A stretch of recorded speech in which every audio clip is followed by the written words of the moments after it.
Good morning students, कैसे हो सभी बच्चों। तो क्लास सेकंड के बच्चों, हमारा कौन सा चैप्टर चल रहा है? पाठ 6। तो पाठ 6 का क्या नाम है? प्रकृति से सीखो। तो कल जो वीडियो बच्चों मैंने सेंड की थी उसको आपने अच्छे से देख लिया होगा। तो क्या था उस वीडियो में, बताइए क्या था? कि प्रकृति के बारे में मैंने कुछ आपको अच्छी अच्छी बातें बताई थी ना। तो उनको आपने अच्छे से समझ लिया होगा कि प्रकृति में हमारे क्या क्या चीजें आती है। कल जो वीडियो मैंने सेंड किया था उसमें अपने ही स्कूल की जो प्रकृति है, मतलब नेचर है, उसमें क्या क्या चीजें थी, पेड़ पौधे वगैरह, तो उसका वीडियो मैंने उसमें ऐड करके आपको सेंड किया था। तो आपने उसको अच्छे से देख लिया होगा ना। तो प्रकृति में क्या क्या चीजें आती है बच्चों? पेड़ पौधे, पशु पक्षी, नदियां, पहाड़। तो ये प्रकृति है। क्या है? प्रकृति। तो कल जो वीडियो सेंड की थी, आगे उससे संबंधित अपने प्रश्न उत्तर भी आएंगे, तो आपको उसको अच्छे से समझ लेना है। तो आज हम क्या करेंगे? पाठ 6 का अभ्यास करेंगे बच्चों। क्या करेंगे? पाठ 6 का अभ्यास आपके पेज नंबर 72 में दिया गया है। तो ये क्या है? चलिए पढ़ते हैं। सही उत्तर पर सही का चिन्ह लगाएं। क्या है? जो सही उत्तर है उस पर हम सही का चिन्ह लगाएंगे। तो हम ये कैसे करेंगे? हमारी कविता को आधार मानकर, मतलब कविता या जो भी आपके उसी को पाठ के आधार पर हम सही का चिन्ह लगाएंगे। तो आपने कविता को भी अच्छे से पढ़ लिया ना। प्रकृति से संबंधित है हमारी कविता, तो उसी के आधार पर आज हम सही उत्तर पर चिन्ह लगाएंगे। तो चलिए पढ़ते हैं। पहला क्या है? काय में देखिए क्या लिखा हुआ है। फूलों से हमें क्या सीखना चाहिए? तो फूलों से बच्चों हमें क्या सीखना चाहिए? देखते हैं क्या चीज दी हुई है इसके साथ। हंसना या रोना। तो फूल हमें क्या सिखाते हैं? फूलों से हमें क्या सीखना चाहिए? हंसना। फूलों से हमें हंसना चाहिए। हम कविता के आधार पर इन सभी उत्तर का जवाब देंगे यहाँ पर। तो फूलों से हमें हंसना सीखना चाहिए। तो हम इस बॉक्स में सही का चिन्ह लगा देंगे। आगे देखिए, बूंदों से हमें क्या सीखना चाहिए? छोटी छोटी बूंदे होती है, उनसे हमें क्या सीखना चाहिए? प्रेम सुधा बरसाना या निरंतर बहना? तो क्या आएगा इसमें? प्रेम सुधा बरसाना। बूंदों से हमें प्रेम सुधा बरसाना सीखना चाहिए।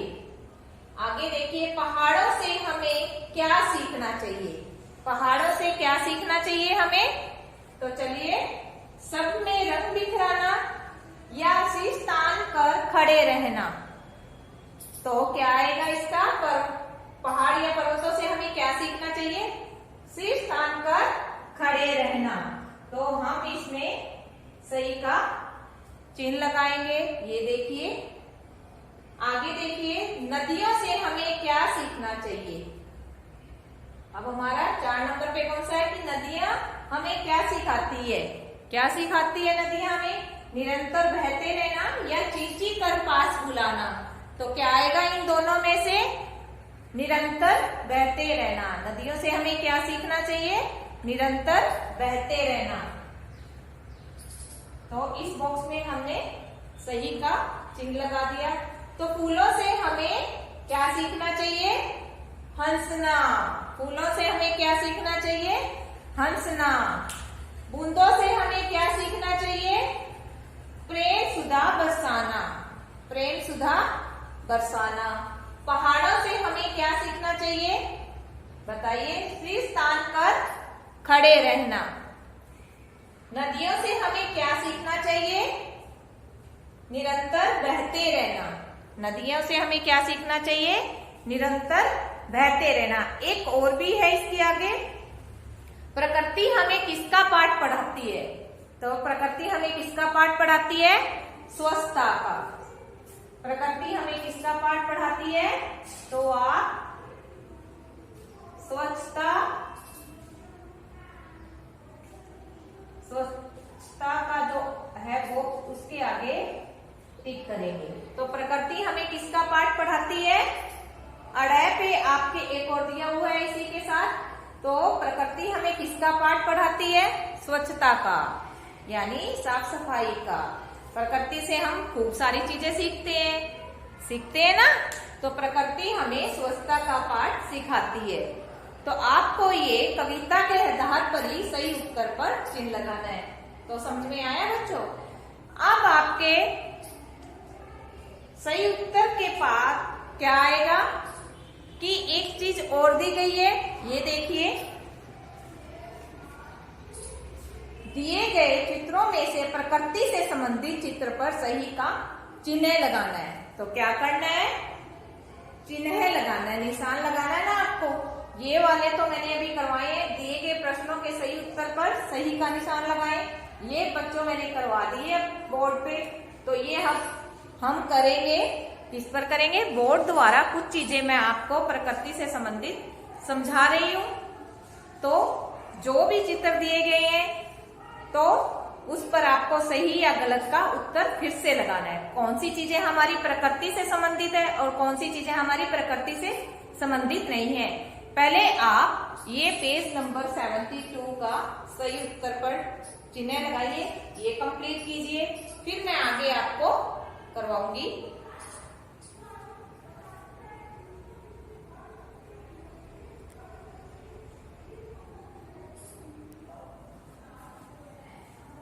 तो बच्चों ये देखिए प्रश्न नंबर 2।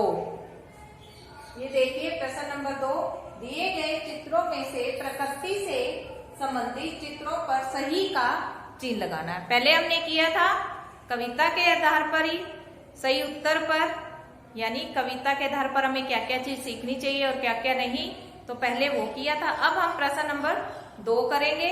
तो 2 में क्या कहा गया है? जो चीजें प्रकृति से संबंधित है उस पर हम चिन्ह लगाएंगे। तो आपको वीडियो देखकर ये समझ में आ गया होगा बच्चों कौन सा हमारा ये चित्र प्रकृति से संबंधित है। तो आज हम क्या करेंगे? प्रकृति से संबंधित इतनी जो चीजें हैं उन पर हम चिन्ह लगाएंगे।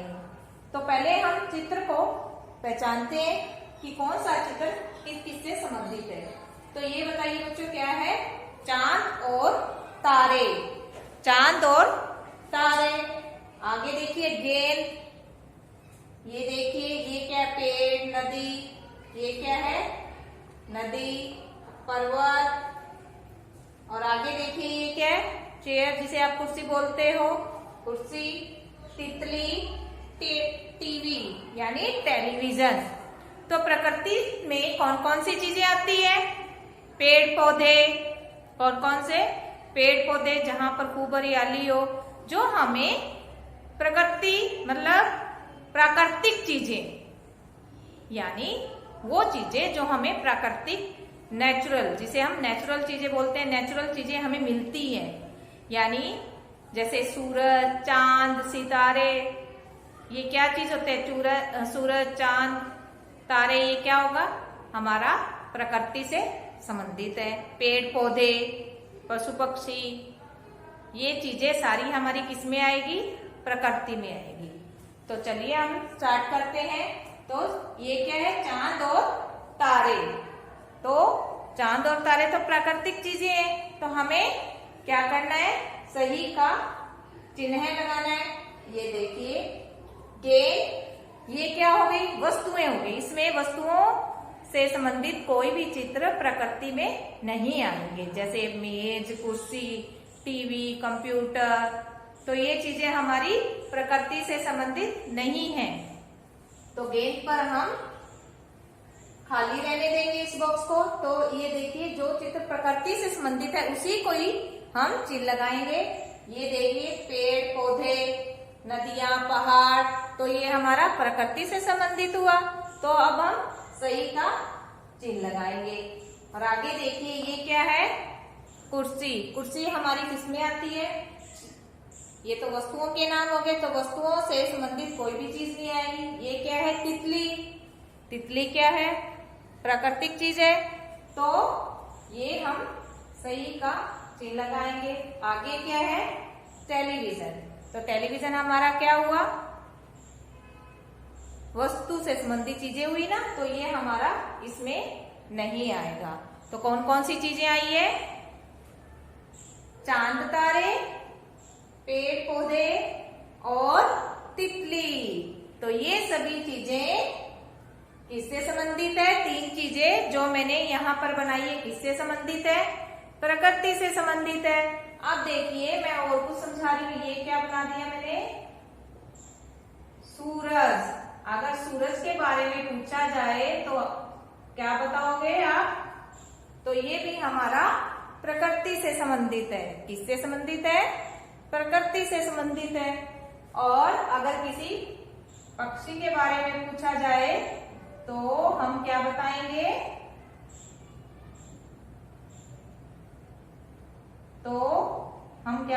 ये भी हमारा प्रकृति से संबंधित चित्र है। तो जो भी पेड़ पौधे, पशु पक्षी, नदियां, पहाड़, पर्वत, ये सभी चीजें किसमें आएगी, हमारी प्रकृति में आएगी, जो हमें प्राकृतिक चीजें उपलब्ध होती है। जिसे आप कहते हो कि नेचुरल थिंग्स, कहते हो ना, नेचुरल थिंग्स आपने ईवीएस में पढ़ा होगा, वही चीजें हमारी प्राकृतिक चीजें होती है। नेचुरल थिंग्स जो हमें मिलती है तो उसे हम कहते हैं प्रकृति से संबंधित। ओके बच्चों, तो समझ में आ रहा है। तो आपकी बुक में देखिए, ये देखिए पेज नंबर 72 पर बच्चों दिया हुआ है ना, तो आपको ये होमवर्क में करना है। प्रश्न नंबर 2, ये देखिए पहले चित्र में क्या दिखाया गया है, चांद और तारे। तो ये प्रकृति से संबंधित है, इस पर सही का चिन्ह लगाना है। ये दूसरे पे देखिए क्या है, बेड की पिक्चर है, तो इसको खाली छोड़ना है। बेड हमारा क्या है, वस्तु हुई, तो इस पर हमें नहीं लगाना कुछ भी। ये देखिए नदियां, पर्वत, पेड़, ये हमारा किससे संबंधित है, प्रकृति से संबंधित, इस पर सही का निशान लगाए। और ये मेज कुर्सी किससे संबंधित है, वस्तुओं से, तो इस पर नहीं। और ये देखिए तितली, फूलों पर कौन आई हुई है, फूल पर तितली आई हुई है, तो इसे हम निशान लगाएंगे। गेंद भी नहीं होती। ये देखिए पक्षी आ गए ना इधर, तो पक्षी को क्या करना है, सही करना है आपको, और टेलीविजन को नहीं करना। ठीक है ना बच्चों, अगर कोई भी पक्षी आ जाता है तो हम उसे क्या कहेंगे, प्राकृतिक में। तो समझ में आया आपको, ये इन सभी पिक्चर्स को पहचानिए।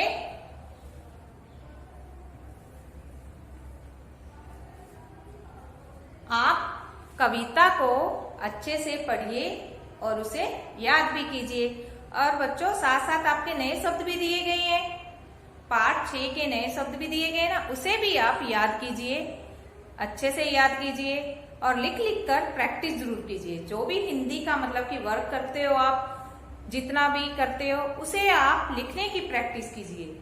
लिखने से क्या होगा, एक तो मात्राएं आपकी सही हो जाएगी और साथ में हैंड राइटिंग भी काफी अच्छी हो जाएगी। आपको हैंड राइटिंग अच्छी चाहिए ना, आप मुझसे भी अच्छा सीख जाओगे लिखना और बोलना।